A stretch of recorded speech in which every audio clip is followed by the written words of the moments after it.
And it didn't compute to me because, A, he was never suicidal, B, he hadn't been depressed. I mean, you can see the documentary film. He'd been active all week. The day before, I interviewed the translator who had been with him. He was active. Matter of fact, scheduled an early morning breakfast meeting, and he usually didn't get up before noon, so that's not not in the depressive mode. In any case, I asked high officials there, quite fluent in Russian, what happened. Strange circumstances. There was a wild party in his suite that he certainly didn't organize, and was organized kind of surreptitiously. People who organized it pretended to be official folks from his hosts, and turned out they weren't. Wild party, all kinds of people wandering in and out, including dissidents, refuseniks, obviously anti-Soviet people, disturbed him very much. He just locked himself in his inner suite. The confusion was he was a bit puzzled that his hosts would allow that, and just didn't call hotel security because he was trying to figure out. What happened was, he told me afterwards, a couple of days later when I saw him, he was in good condition, that he had hallucinated, not to give the details, but like you do on an LSD trip, then been terribly depressed, and in the morning, it couldn't have been, earlier than maybe 6, 7 o'clock, finally slashed his wrist because he felt totally worthless, which is the symptom of the BZ. What is BZ? BZ is a special drug to produce extreme hallucination and an extreme depression developed by the CIA. LSD, it was developed on many campuses, you see, and the spin-off from the experiments, it was LSD, which is a weaker version of BZ. But the BZ was used on Frank Olson, Eric Olson's father, and on other victims to cause extreme hallucination followed by suicidal depression to get rid of political enemies, foreign and domestic, and so on. So I believe that's what happened. There was a motive, there was the opportunity. 3 days later, I saw my father. He was, of course, still anxious, but normal, and certainly no signs of depression, which are quite evident.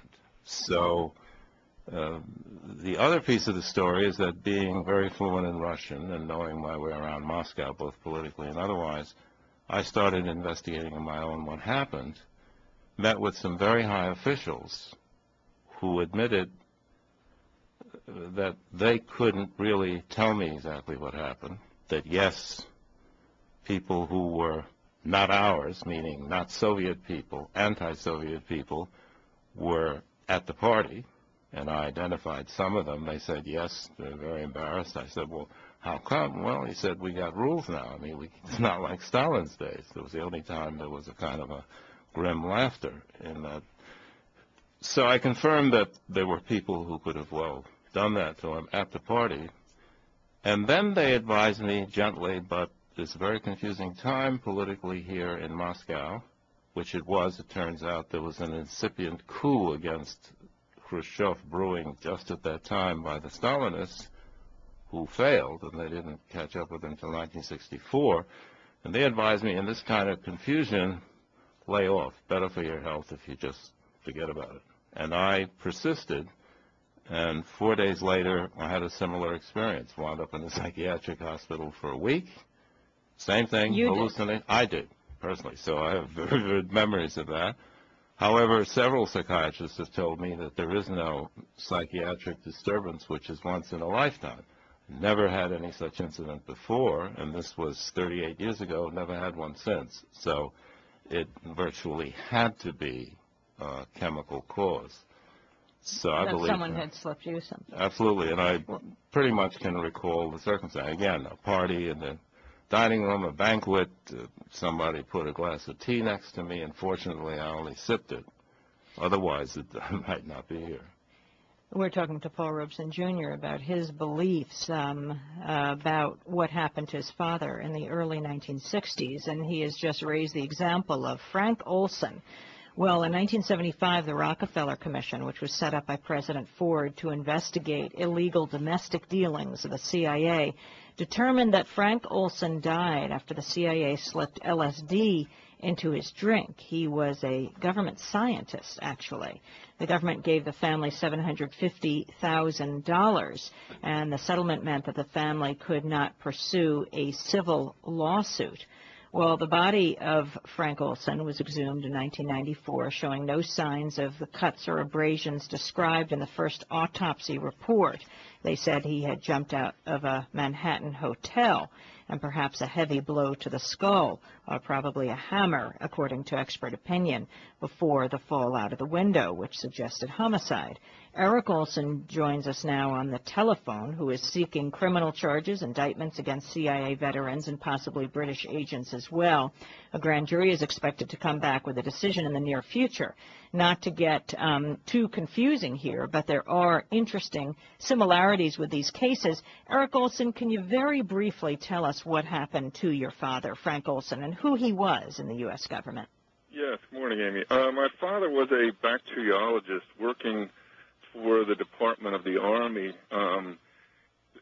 during the Second World War and afterwards in the early 50s. He worked at a place called Camp Detrick in Frederick, Maryland, which was the Army's Center for Bacteriological Warfare Research. And he was a member of a small division within Detrick's establishment named the Special Operations Division, the SO Division. And that was formed in 1950, and that division had very close ties with the CIA. Part of their budget, and maybe eventually all of it, was paid by the CIA, and they were involved in a lot of projects together, many of which are still little known.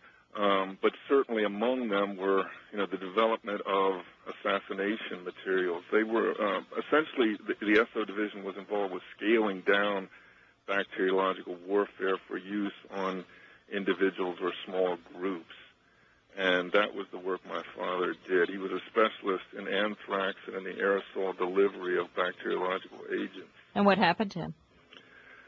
Well, it's tough to know how to tell that story because there's so many layers of this, but the information that we got in 1975 from the Rockefeller Commission report, which you mentioned, said that in late November, he had gone with a small group of his colleagues. November of what year? November of 1953, excuse me.